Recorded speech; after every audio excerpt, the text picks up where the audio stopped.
Hello everyone, myself Gaurav, and in this video I am going to teach you about the chemical reactions of alcohol from the chapter Alcohol, Phenol and Ether, Class 12 Chemistry. In alcohol there are two types of chemical reactions, such as first one is breaking of OH bond and the second one is breaking of RO bond. पहली reaction है हमारी breaking of OH bond की और second reaction है हमारी breaking of RO bond की।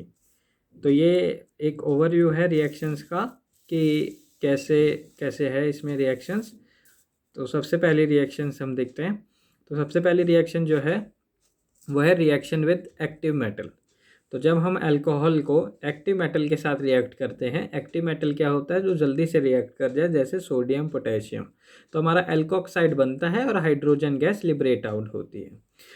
यही reaction को नीचे लिख रखा है। ROH को हम जब सोडियम पोटेशियम एल्यूमिनियम के साथ रिएक्ट करेंगे, मतलब इन तीनों में से किसी के साथ रिएक्ट करेंगे, तो हमारा ये बनेगा RO माइनस Na+ या फिर K+ या फिर एल्यूमिनियम, और हाइड्रोजन गैस लिबरेट आउट होगी। सेकेंड रिएक्शन है हमारी स्टेरिफिकेशन रिएक्शन। क्या है? Esterification reaction. स्टेरिफिकेशन रिएक्शन कैसे होती है? अल्कोहल और कार्बोक्सिलिक एसिड को जब हम एक साथ रिएक्ट करवाते हैं तो हमारी स्टेरिफिकेशन रिएक्शन होती है, और इसमें जो प्रोडक्ट बनता है उसको हम ईस्टर कहते हैं। और ईस्टर स्वीट स्मेलिंग सब्सटेंस होता है जो एक आइडेंटिफिकेशन में हेल्प करता है, मतलब लेबोरेटरी मेथड है। अल्कोहल को हम जब एसिड क्लोराइड के साथ रिएक्ट करते हैं तभी भी ऐसा। एसिड क्लोराइड क्या होता है? RCOCl। और जब हम अल्कोहल को एसिड एनहाइड्राइड के साथ करते हैं तभी भी हमारा यही ईस्टर फॉर्मेशन होता है। आगे हम डिटेल में देखेंगे इनके स्ट्रक्चर्स के साथ कि कैसे कैसे होता है। रिएक्शन विद एल्डिहाइड और कीटोन। अल्कोहल को जब हम एल्डिहाइड के साथ रिएक्ट करेंगे तो हमारा हेमी एसिटल बनता है, और जब हम इसको फर्दर रिएक्ट करते हैं तो हमारा एसिटल बन जाता है। अल्कोहल को जब हम कीटोन के साथ रिएक्शन करते हैं तो हमारा हेमी कीटल बनता है, और हम जब उसको फर्दर रिएक्शन करते हैं तो कीटल बन जाता है। अगली रिएक्शन है हमारी रिएक्शन विद ग्रिग्नार्ड रिएजेंट। क्या है रिएक्शन विद ग्रिग्नार्ड? ग्रिग्नार्ड में RMgX प्लस ROH, हमारा इसको मिला के हमारा क्या बनता है? एल्केन का फॉर्मेशन होता है। उसके बाद अपनी रिएक्शन है मीथेनॉल का फॉर्मेशन। मीथेनॉल का फॉर्मेशन कैसे होता है? जब हम कार्बन मोनोऑक्साइड को हम हाइड्रोजन गैस के साथ रिएक्ट कराते हैं in the presence of catalyst such as ZNO और Cr2O3, तो और हमें कंडीशन डालनी पड़ती है 200 से 300 ATM प्रेशर और 573 से 673 केल्विन टेम्परेचर, तो हमारा मीथेनॉल बनता है जो कि एक पॉइजनस सब्सटेंस है। ये दो रिएक्शन वैसे ब्रेकिंग ऑफ OH बॉन्ड की नहीं है, पर लेकिन फिर भी मैंने यहीं लिख दिया, ये ब्रेकिंग ऑफ RO बॉन्ड का केस है। तो सबसे पहला तो टेस्ट है। टेस्ट में ये बहुत ज़रूरी होता है। सबसे पहला टेस्ट जो है ल्यूकास टेस्ट, जो NCERT में भी दे रखा है। इसमें कार्बोकेटाइन का फॉर्मेशन होता है, सब कुछ यहीं लिखा हुआ है छोटे में, और इसका रिएजेंट होता है concentrated HCl plus ZnCl2। Reagent याद रखना है, MCQ में कभी कभी डायरेक्ट ही पूछ लेते हैं। और फिर अगला होता है Victor Meyer test. Victor Meyer test colour test होता है, और इसका जो रिएजेंट होते हैं ये 3 रिएजेंट से होता है। फर्स्ट स्टेप में हमारा फॉस्फोरस प्लस आयोडीन का मिक्सचर डालते हैं, सेकंड स्टेप में हमारा AgNO2 डालते हैं, और थर्ड स्टेप में हमारा HNO2 डालते हैं। और फिर अगला टेस्ट है डाइक्रोमेट टेस्ट। डाइक्रोमेट टेस्ट में पोटेशियम डाइक्रोमेट के साथ हम रिएक्शन करवाते हैं तो कलर्ड आयन का फॉर्मेशन होता है।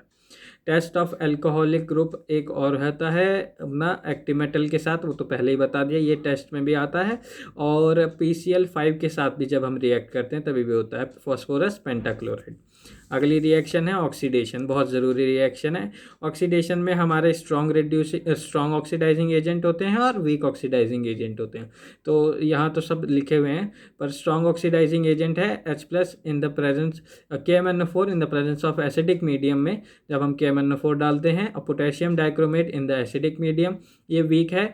CrO3 और पिरिडीनियम क्लोरोक्रोमेट, और copper in the presence of 300 degree Celsius, और HiO4 को हम क्या बोलते हैं? पर आयोडिक एसिड। अब यही सारी रिएक्शंस को हमें डिटेल में देखना है। रिएक्शन विद मेटल, सबसे पहले सबसे सिंपल रिएक्शन है, जब हम मेटल के साथ हमारा किसी भी अल्कोहल को, यहाँ पर टर्शरी अल्कोहल लेके रखा है, तो टर्शरी अल्कोहल को जब हम एल्यूमिनियम के साथ रिएक्ट करते हैं तो हमारा एल्कोक्साइड आयन का फॉर्मेशन होता है, जो कि ऐसा स्ट्रक्चर हो रखा है। यहाँ पर 3 इसलिए लगाया गया है क्योंकि यहाँ पर वैलेंसी हमें सेटिस्फाई करनी है, चार्ज हमें इसका सेटिस्फाई करना है, क्योंकि एल्यूमिनियम हमेशा +3 में ही ज़्यादातर कंपाउंड में पाया जाता है, और यहाँ पर H2 का गैस का लिबरेशन होता है। अगली रिएक्शन है हमारी स्टेरिफिकेशन रिएक्शन।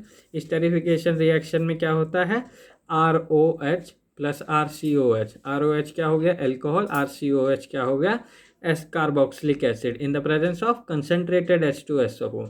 इसमें बड़ा अच्छा सा केस होता है कि जब भी एसिड को देखते हैं तो हम सोचते हैं कि उसका H निकलेगा, हमेशा हाइड्रोजन, मैक्सिमम केस में हाइड्रोजन आयन ही लिबरेट होता है। पर इस वाले केस में स्पेशल केस होता है, ये हमेशा पूछा भी जाता है कि जो हमारा H है वो अल्कोहल से लिबरेट आउट होता है, और जो हमारा एसिड है वो OH देता है। वैसे इस स्ट्रक्चर में लिखा हुआ है कि ये वाला पार्ट जो है ये एसिड से आया है, मतलब ये OH लिबरेट आउट किया है, किसने, एसिड ने, और OR वाला पार्ट हमारा अल्कोहल से आया है, मतलब अल्कोहल ने क्या लिबरेट किया, H। ये एक स्पेशल केस होता है। तो ऐसे ही यहाँ पर ये एसिड एनहाइड्राइड है, सेम टू सेम वही रिएक्शन है, एनहाइड्राइड का ये वाला पार्ट आएगा और बाकी सब निकाल देगा वो, और OR का ये, तो यहाँ पर कार्बोक्सिलिक एसिड का भी फॉर्मेशन हो गया और अपना ईस्टर्स भी बन गए। और ऐसे ही सेम टू सेम ये वाली रिएक्शन है जहाँ पर एसिड क्लोराइड के साथ रिएक्शन हुई है, किसकी प्रेजेंस में है, पिरीडीन। पिरीडीन कैटलिस्ट का काम करता है, तो RCOCl में Cl हमारा हट जाता है और यहाँ पर OR डैश आके लग जाता है। बहुत इंपॉर्टेंट रिएक्शन है। Esters are sweet smelling substance, और जो कि आइडेंटिफिकेशन में हमारा हेल्प करते हैं, मतलब अगर हमें लेबोरेटरी में आइडेंटिफाई करना हो तो। फिर अगली रिएक्शन है हमारी reaction with aldehyde and ketone. जब हम एल्डिहाइड को लिखते कैसे हैं, RCHO को हम जब 2 मॉलिक्यूल ऑफ इसके साथ रिएक्ट करते हैं तो हमारा सबसे पहले RCHOR और O-, ये स्ट्रक्चर इंटरमीडिएट इसको हम सब बोलते हैं, और फिर जब हम इसका ये मीडियम का एक उठा लेता है H, तो ये हो गया हेमी एसीटर, और फिर से जब हमारा H प्लस एक और H प्लस ये उठाएगा, यहाँ पर OH2 का फॉर्मेशन होगा, ये लीविंग ग्रुप की तरह बिहेव करेगा, ये लीव कर जाएगा, यहाँ पर कार्बोकेटायन बन जाएगा, और OR- फिर से आके यहाँ पर अटैक कर देगा। तो इसमें भी OH लिबरेट हो रहा है हमारा।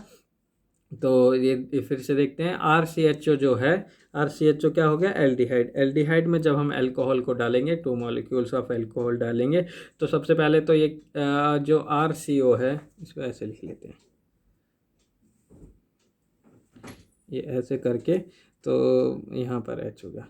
तो ये वाला हमें पता है कि यहाँ पर नेगेटिव है क्योंकि इलेक्ट्रोनेगेटिव, तो यहाँ पर पार्शियल पॉजिटिव आएगा, तो इस वाले ग्रुप का OR- आके यहाँ पर अटैक कर जाएगा। तो ये वाला अकेला रह गया माइनस, फिर ये मीडियम से H उठा लेगा, तो ये क्या बन गया, OH। तो इस वाले स्ट्रक्चर को इंटरमीडिएट बोलते हैं, इंटरमीडिएट है, और इसको हम बोलते हैं हेमी एसिटल। तो फिर से ये एक H और उठाता है, एक H और उठाया इसने मीडियम से, और यहाँ पर बन गया OH2, और फिर OH2 में वाटर लिबरेट आउट हुआ, वाटर लिबरेट होते फिर कार्बोकेटायन का फॉर्मेशन हुआ, कार्बोकेटायन के फॉर्मेशन के बाद फिर से ये हमारा एसिटल का फॉर्मेशन हो गया। फिर ये हमारा कीटोन है, कीटोन में भी वही सेम टू सेम सब कुछ करना है, बस इसमें भी ऐसे O-, यहाँ पर पॉजिटिव का चार्ज आ गया, ये OR- आ गया, OR- आ गया, फिर से ये OH होगा, फिर से ये इसने एक H उठाया, तो यहाँ पर कीटल का फॉर्मेशन हो गया। तो यहाँ पर बस एक फ़र्क रहता है कीटल और एसिटल में, यहाँ पर एक H है, यहाँ पर दोनों R ग्रुप हैं। सिंपल रिएक्शन है, कुछ ज़्यादा नहीं है कि माइनस से उठाया यहाँ पर, और यहाँ पर पॉजिटिव चार्ज आया, पॉजिटिव चार्ज को देखते OR- अट्रैक्ट हुआ, OR- आके यहाँ लग गया, फिर से उसने एक पॉजिटिव नेगेटिव खाली पड़ा था तो उसने मीडियम का H उठाया, फिर यहाँ बढ़ गया, फिर से दोबारा मीडियम का एक H उठाया, ये हैवी ग्रुप हो गया, लीविंग ग्रुप की तरह बिहेव करेगा, लीविंग ग्रुप यहाँ से छोड़ के चला जाएगा, यहाँ पॉजिटिव चार्ज इसके ऊपर बचा रहेगा, फिर जब दोबारा से यहाँ पर OR- जो इकलौता बचा था वो फिर से आके यहाँ पर अटैक कर जाएगा। अब ये स्टेरिफिकेशन का ही कंटिन्यूएशन है कि जब वो उसमें दिखाया जा रहा है कि कैसे, अगर जैसे कभी कभी क्वेश्चन पूछते हैं कि अगर उसको एग्जामिनर को चेक करना है कि बच्चे को मैकेनिज्म मतलब इसका आता है कि नहीं, तो जब देखो ये फिनाइल ग्रुप है और COH कार्बोक्सिलिक एसिड हो गया, ये अल्कोहल हो गया। अब अल्कोहल वाले जो ऑक्सीजन है इसको हमने हैवी दे दिया, हैवी आइसोटोप ऑफ ऑक्सीजन दे दिया है ताकि हमें पता चले। फिर जब उसमें प्रोडक्ट हमारा जो बनेगा, क्योंकि हमें पता है कि अल्कोहल जो है यहाँ पर H हम लिबरेट करता है और एसिड OH लिबरेट करता है, तो एसिड के पास तो सिर्फ CO रहेगा, ये वाला O इधर चला जाएगा और ये इसके साथ ये वाला अटैच रहेगा। वही सेम रिएक्शंस हैं, ये 2 एग्जाम्पल के दे के समझा रखे हैं। अगली रिएक्शंस हैं, ये सब हैं ब्रेकिंग ऑफ RO बॉन्ड वाली हैं ये सब रिएक्शंस। प्राइमरी अल्कोहल है, प्राइमरी अल्कोहल को जब हम एसिडिक मीडियम में हम KMnO4 के साथ रिएक्शन करवाते हैं, पोटेशियम परमैंगनेट, या फिर एसिडिक मीडियम में पोटेशियम डाइक्रोमेट जो कि एक स्ट्रॉन्ग ऑक्सीडाइजिंग एजेंट है, तो हमारा एल्डिहाइड बनता है जो कि बहुत थोड़े से समय के लिए बनता है, यहाँ रुकती नहीं है रिएक्शन, फिर फाइनल प्रोडक्ट हमारा एसिड पे ही जाके रुकता है। अगर हमें ये वाला इंटरमीडिएट चाहिए तो हमें थोड़ा सा वीक वाला लेना पड़ता है, क्योंकि स्ट्रॉन्ग वाला डायरेक्ट यहीं से लेके यहाँ पर स्टॉप करता है, ये वाला बहुत छोटे से समय के लिए होता है तो इसमें मिलता नहीं। अब जैसे CrO3 को हम यहाँ पर ले सकते हैं, जैसे CrO3 एक वीक ऑक्सीडाइजिंग एजेंट है, तो RCH2OH में हम जब वीक ऑक्सीडाइजिंग एजेंट डालेंगे तो RCHO का फॉर्मेशन होगा, जो कि एक गुड यील्ड नहीं आती है इस वाले केस में, मतलब गुड यील्ड नहीं है, मतलब कि अच्छा यील्ड नहीं निकलता। तो हमने दूसरा एक और मेथड निकाला PCC। PCC क्या होता है? पिरिडीनियम क्लोरोक्रोमेट, पिरिडीनियम क्लोरोक्रोमेट। तो RCHO को, तो यहाँ पर RCHO हमारा अच्छा यील्ड आता है। तो जब हम स्ट्रॉन्ग ऑक्सीडाइजिंग एजेंट डालते हैं तो वो पूरा अल्कोहल का कार्बोक्सिलिक एसिड में जाके स्टॉप हो जाता है, पर लेकिन यहाँ पर हम जब वीक ऑक्सीडाइजिंग एजेंट डालते हैं तो वो RCHO में आके स्टॉप होता है, और पिरिडीनियम क्लोरोक्रोमेट डालेंगे तो हमारी अच्छी यील्ड आती है, ये देखने वाले आता है। फिर उसके बाद 2 डिग्री अल्कोहल है। 2 डिग्री अल्कोहल में हम क्या करते हैं, जब हम डालते हैं तो स्ट्रॉन्ग ऑक्सीडाइजिंग एजेंट डाला, फिर वो कीटोन पे जाके, यहाँ पर अगर हमें इसको फर्दर ऑक्सीडाइज कराना है तो ये फर्दर ऑक्सीडाइज नहीं होती है एसिड में, पर लेकिन हम वेरी हाई टेम्परेचर दे दें, बहुत ज़्यादा टेम्परेचर दे दिया तो ये टुकड़ों में टूट जाती है। तो ये एक ग्रुप यहाँ पर आ गया R-COOH और दूसरा ग्रुप अलग चला गया, तो मतलब ये छोटे छोटे पार्ट्स बन जाते हैं। और फिर अगर यही सेम है, अगर हम वीक ऑक्सीडाइजिंग एजेंट दे देते हैं तो हमारा ये यहाँ पर रुक जाएगा कीटोन। तो अगर 2 डिग्री अल्कोहल है तो या स्ट्रॉन्ग दो या वीक दो, मैक्सिमम केस में यहीं रुक जाएगा, लेकिन अगर जब हम हाई टेम्परेचर उसको दे देंगे तो वो आगे चला जाएगा। और 3 डिग्री अल्कोहल हमारा ऑक्सीडाइजिंग वीक दो, स्मॉल दो, मतलब कि कम वीक दो या फिर स्ट्रॉन्ग दो, अपना वो रिएक्ट ही नहीं करता है नॉर्मली, लेकिन बहुत ज़्यादा जब टेम्परेचर कर देंगे तो वो हमारा रिएक्ट कर देगा और मिक्सचर ऑफ छोटे छोटे मतलब कार्बन्स का मिक्सचर जो है उसका कार्बोक्सिलिक एसिड मिल जाता है। और oxidation with copper 300 degree Celsius, जब हम कॉपर के साथ उसको रिएक्ट करते हैं तो यहाँ पर भी ऑक्सीडेशन होती है। तो प्राइमरी अल्कोहल का तो हमें पता ही है कि वो बना देगा एल्डिहाइड, पर ये भी वीक है तो इसकी वजह से ये यहीं रुक जाता है। और लेकिन हम सेकेंडरी वाला कीटोन बनाता है, पर टर्शरी वाले में यहाँ पर एलिमिनेशन क्या बोलते हैं, एलिमिनेशन की बजाय यहाँ पर वो हो सब्स्टिट्यूशन की बजाय यहाँ पर एलिमिनेशन हो जाता है और यहाँ पर डबल बॉन्ड आ जाता है। तो इधर इस पे एल्कीन बनता है, ना कि हमारा यहाँ पर एल्डिहाइड या कीटोन नहीं बनता, एल्कीन बनता है कॉपर 300 के साथ अगर हम रिएक्शन कराते हैं टर्शरी अल्कोहल की। तो यहाँ पर तो वो रिएक्ट ही नहीं कर रहा था पिछले केस में 3 डिग्री अल्कोहल पर, यहाँ पर रिएक्ट करता है और लेकिन वो अल्कोहल मतलब कि एल्डिहाइड कीटोन नहीं बनाएगा पर एल्कीन बना देता है। अगला है ऑक्सीडेशन विद HiO4। HiO4 क्या होता है? पर आयोडिक एसिड। ये बड़ा स्पेशल सा केस होता है। HiO4 तभी रिएक्ट करता है जब विसिनल OH हो या फिर 2 विसिनल CO ग्रुप का लगा हो और एक OH और एक CO विसिनल हो। विसिनल का मतलब हो गया एडजेसेंट पोजीशन पे, जैसे इस वाले एग्जांपल है कि ये दोनों एडजेसेंट पोजीशन पे OH हैं, ये दोनों एडजेसेंट पोजीशन पे OH है। तो इसकी बड़ी अच्छी सी एक ट्रिक है कि अगर आपको ये दिखे तो यहाँ पर कांटा लगा के OH OH दोनों तरफ लिख दो, OH OH दोनों तरफ लिख दो कल।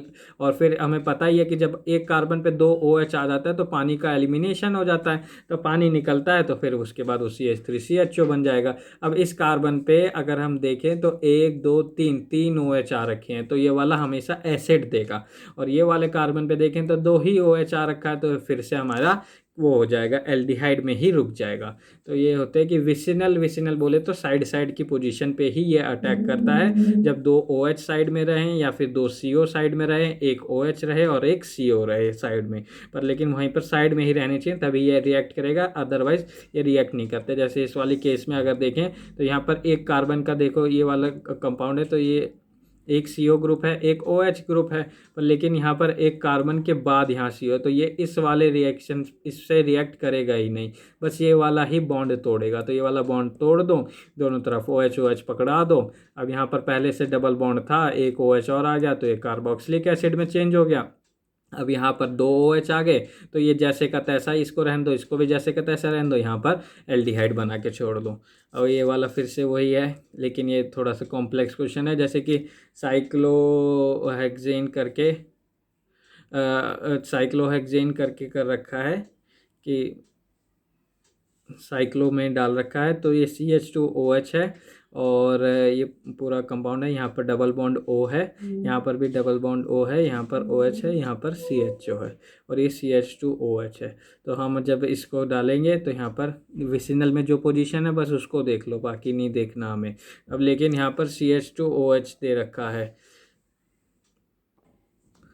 तो यहाँ पर देख रहे हैं हम कि जैसे यहाँ पर एडजेसेंट का पोजीशन पे ही है हमारा double bond O adjacent position पे है। तो सबसे पहले यहाँ पर बॉन्ड काट दो, बॉन्ड काट के दोनों तरफ लड्डू मतलब OH पकड़ा दो, OH पकड़ा दिया।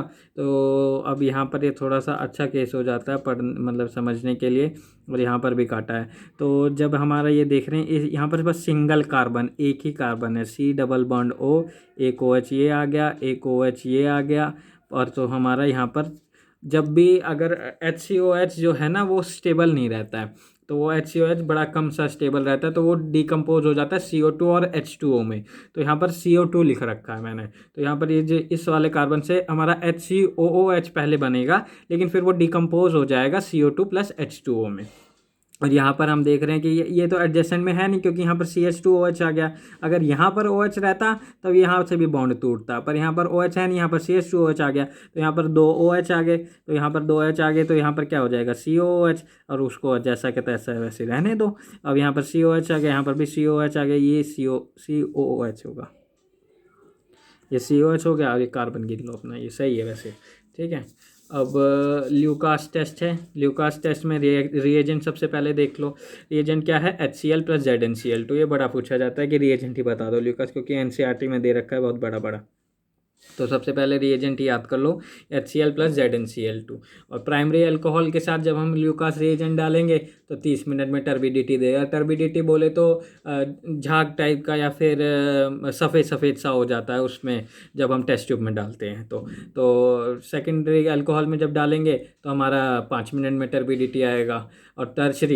और जब टर्शरी अल्कोहल में हम सब डालेंगे तो हमारा तुरंत ही डालते ही साथ ही टर्बिडिटी आ जाती है। तो ये बड़ा अच्छा सा टेस्ट है एक डिस्टिंग्विश करने के लिए। लेकिन इससे भी अच्छा एक और टेस्ट है, जब कलर वलर का दिख जाता है तो ज़्यादा अच्छे से समझ आता है हम सबको। तो विक्टर मेयर टेस्ट इसको बोलते हैं। तो सबसे पहले वैसे पूछा कम ही जाता है, NCERT में भी नहीं है, पर आ जाता है कभी कभी। तो जैसे प्राइमरी वाला जो अल्कोहल है वो रेड कलर का बनाता है, सेकेंडरी वाला जो अल्कोहल है वो ब्लू कलर का बनाता है, टर्शरी वाला इसमें कुछ देता ही नहीं है कलर वलर, उसको नहीं रिएक्ट करता वो, ठीक है। तो जैसे RCH2 है, ये प्राइमरी है, फॉस्फोरस प्लस आयोडीन क्या बनाया, सबसे पहले सब्सटीट्यूट हो जाएगा, फॉस्फोरस प्लस आयोडीन से आयोडीन लग गया, यहाँ पर AgNO2 हुआ, यहाँ पर AgI बन जाएगा और NO2, फिर HNO2 जब डालते ही साथ हमारा ये रेड कलर का बनाएगा। कंपाउंड का नाम मत याद रखो, ये कहीं मतलब हमारे यहाँ तो मतलब कि उसमें नीट वीट में तो नहीं पूछा जाता, ना ही जब नीट में नहीं पूछा जाता तो बोर्ड में भी नहीं पूछा जाएगा। बस ये याद रखो कि प्राइमरी रेड बनाता है, सेकेंडरी ब्लू बनाता है, टर्शरी कुछ नहीं देता। ऐसे सेम टू सेम यहाँ पर भी है, बस इतना याद रखो कि कंपाउंड का क्या रंग है, रेड, ब्लू और कलरलेस। डाइक्रोमेट के साथ जब हमारा प्राइमरी को हम K2Cr2O7 के साथ हम रिएक्ट कराते हैं तो हमारा प्राइमरी वाला एसिड बन जाता है, और फिर उसके बाद Cr+3 ये ग्रीन कलर का बना देता है। सेकेंडरी वाले के साथ हम जब इसको रिएक्ट करें, क्योंकि ये ऑरेंज कलर का है, तो अब हम जब अल्कोहल को रिएक्शन कराते हैं तो ऑरेंज कलर का रिएजेंट है हमारा क्या, पोटेशियम डाइक्रोमेट। लैब में आप सबने देखा होगा कि ऑरेंज कलर का एक रिएजेंट होता है। जब हम प्राइमरी अल्कोहल को उसमें डालते हैं रिएजेंट को, तो हमारा एसिड बनता है और हमारा Cr+3 ग्रीन कलर का एक सब्सटेंस बनता है, क्योंकि ये क्रोमीन जो है +3 में ग्रीन कलर का रहता है, और सेकेंडरी अल्कोहल में डालते हैं तो भी हमारा ग्रीन कलर का, और टर्चरी में ये कुछ भी नहीं देता। तो ये वाला जो है can't distinguish between primary and secondary. एक और है टेस्ट ऑफ एल्कोहलिक ग्रुप, यहाँ जगह कम पड़ गई थी तो यहीं लिख दिया। तो test for alcoholic group ROH active metal के साथ हाइड्रोजन गैस जब लिबरेट होती है तो पॉपिंग साउंड होती है, टप टप टप कैसे करके आवाज़ आती है, तो इससे वहाँ पर पता चल जाता है कि यहाँ पर एल्कोहल है जब हम मेटल डाल देते हैं। ऐसे यहाँ पर भी है ROH है और PCl5 फॉस्फोरस पेंटाक्लोराइड है, ठीक है, ये भी NCERT में दे रखा है। तो RCl है, POCl2 कंपाउंड बनता है, HCl ऊपर निकल जाता है, NH3। तो HCl और NH3 वो दोनों मिलके क्या बनाते हैं, NH4Cl। क्या बनाते हैं, NH4Cl, जो कि एक वाइट फ्यूम्स रहती है, वाइट फ्यूम्स। तो बस यही है, टेस्ट है और बस ख़त्म। Thank you very much for watching my video. Please, if you like the video, please do like, share and subscribe to my channel. Thank you.